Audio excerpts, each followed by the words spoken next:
ವಿದ್ಯಾರ್ಥಿಗಳೇ, ವ್ಯವಕಲನ ಇದು ಗಣಿತದ ಒಂದು ಮೂಲ ಕ್ರಿಯೆ ಹಾಗೂ ನೀವು ಪ್ರಾಥಮಿಕ ತರಗತಿಗಳಲ್ಲಿ ಕಲ್ತಿರತಕ್ಕಂತಹ ಸರಳವಾದಂತಹ ಒಂದು ಗಣಿತ. ಈ ವ್ಯವಕಲನ ಕ್ರಿಯೆಯನ್ನು ಮಾಡುವಾಗ ಸರಳವಾಗಿದ್ದರೂ ಕೂಡ, ಅತ್ಯಂತ ಸುಲಭವಾಗಿದ್ದರೂ ಕೂಡ ಹೆಚ್ಚಿನ ವಿದ್ಯಾರ್ಥಿಗಳು ಇದಕ್ಕೆ ಕಷ್ಟಪಡುತ್ತಿರುವುದನ್ನು ನಾನು ಗಮನಿಸಿದ್ದೇನೆ.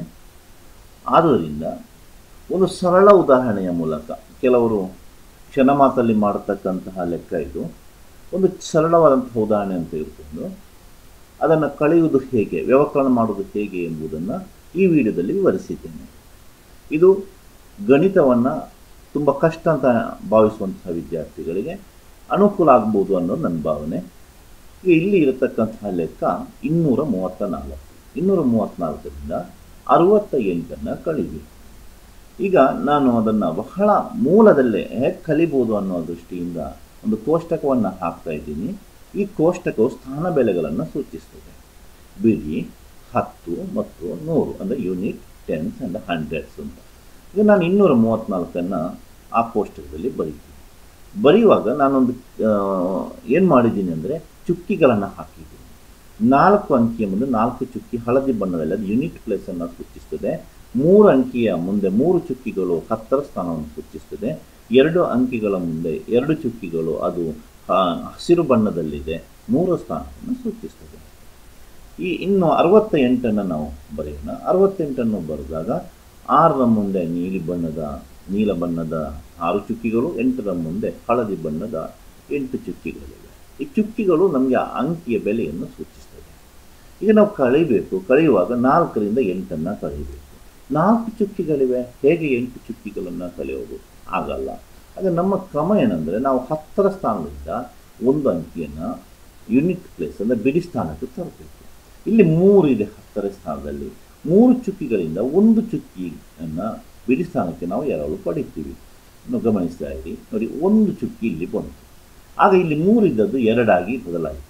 ಇಲ್ಲಿ 2 ಉಳಿಯಿತು.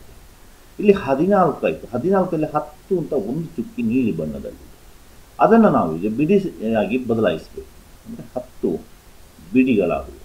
10 ಮತ್ತು 4 14 ಚುಕ್ಕಿಗಳಾದವು. 14 ಚುಕ್ಕಿಗಳಿಂದ ಮಕ್ಕಳ 8 ಚುಕ್ಕಿಯನ್ನು ಕಲಿಬೋದು. ಅಂದರೆ ನಮಗೆ 6 ಚುಕ್ಕಿಗಳು ಉಳಿಯುತ್ತವೆ. ನಾವು 10ರ ಸ್ಥಾನಕ್ಕೆ ಬರೋಣ. ಇಲ್ಲಿ 2 ಇದೆ, 2 ಚುಕ್ಕಿ ಇದೆ. 2ರಿಂದ ನಮಗೆ 6 ಕಲಿಬೇಕು. ಇದು ಕೂಡ ಸಾಧ್ಯ ಇಲ್ಲ. ಆಗ ನಾವೇನು ಮಾಡಬೇಕು ಅಂದರೆ 100ರ ಸ್ಥಾನಕ್ಕೆ ಬರಬೇಕು. 100ರ ಸ್ಥಾನದಲ್ಲಿ 2 ಅಂಕಿಗಳಿವೆ, 2 ಅಂಕಿ ಇದೆ, ಅಲ್ಲಿ 2 ಚುಕ್ಕಿಗಳಿವೆ. ಅದರಿಂದ 1 ನಾವು ಪಡ್ಕೋಬೇಕು. ಆಗ 1 ಚುಕ್ಕಿ 10ರ ಸ್ಥಾನಕ್ಕೆ ಬಂದಾಗ ಇಲ್ಲಿ 2 ಇದ್ದದ್ದು 1 ಆಯಿತು, 1 ಮಾತ್ರ ಉಳಿಯಿತು. ಇಲ್ಲಿ 12 100ರ 1 ಚುಕ್ಕಿ ಇಲ್ಲಿದೆ, ಅದನ್ನು 10ರ ಕಟ್ಟುಗಳಾಗಿ ನಾವು ಈಗ ಬದಲಾಯಿಸೋಣ. ನೀಲಿ ಬಣ್ಣದ ಚುಕ್ಕಿಗಳಾಗಿ ಬದಲಾಯಿಸಬೇಕು. ನೋಡಿ, ನೀಲಿ ಬಣ್ಣದ 10 ಚುಕ್ಕಿಗಳು ಹಸಿರು ಬಣ್ಣದ 1 ಚುಕ್ಕಿಗೆ ಸಮ ಆಗಿದೆ. ಅಂದರೆ 12 ಚುಕ್ಕಿಗಳು. ಅದು 12 ಆಯಿತು. ಇಲ್ಲಿಯ ಬೆಲೆ ಈ ಸ್ಥಾನ 12 ಆಯಿತು. 12ರಿಂದ 6 ಕಳೆದರೆ ನಮಗೆ ಉಳಿಯುವಂಥದ್ದು 6. ಅಂದರೆ ಇಲ್ಲಿ 6 ಚುಕ್ಕಿಗಳಿಂದ ಅದನ್ನು ನಾನು ಗುರುತಿಸಿದ್ದೇನೆ. ಈಗ 100ರ ಸ್ಥಾನದಲ್ಲಿ 1 ಮಾತ್ರ ಉಳಿದು ಇಲ್ಲಿ ಕಳೀಲಿಕ್ಕೆ ಯಾವುದೇ ಸಂಖ್ಯೆ ಇಲ್ಲ. ಅದನ್ನೇ ನೇರವಾಗಿ ಬರೆದರೆ ಆಯಿತು. ಈಗ ನಮ್ಮ ಉತ್ತರ 166. ನೋಡಿ ಮಕ್ಕಳೇ, ಇದು ತುಂಬ ಸರಳವಾದಂತಹ ಒಂದು ಲೆಕ್ಕ. ಆದರೆ ಕಳೆಯುವಾಗ ನೀವು ಕಷ್ಟಪಡುವ ಅನೇಕ ವಿದ್ಯಾರ್ಥಿಗಳಿದ್ದೀರಲ್ಲ, ನಿಮಗಿದು ತುಂಬ ಉಪಯುಕ್ತ ಆಗ್ಬೋದು ಅನ್ನೋ ಭಾವನೆಯಿಂದ ಈ ಒಂದು ವಿಡಿಯೋವನ್ನು ಮಾಡಿದ್ದೀನಿ. ಮುಂದಿನ ವಿಡಿಯೋದಲ್ಲಿ ಮತ್ತೆ ಭೇಟಿಯಾಗೋಣ. ಧನ್ಯವಾದಗಳು.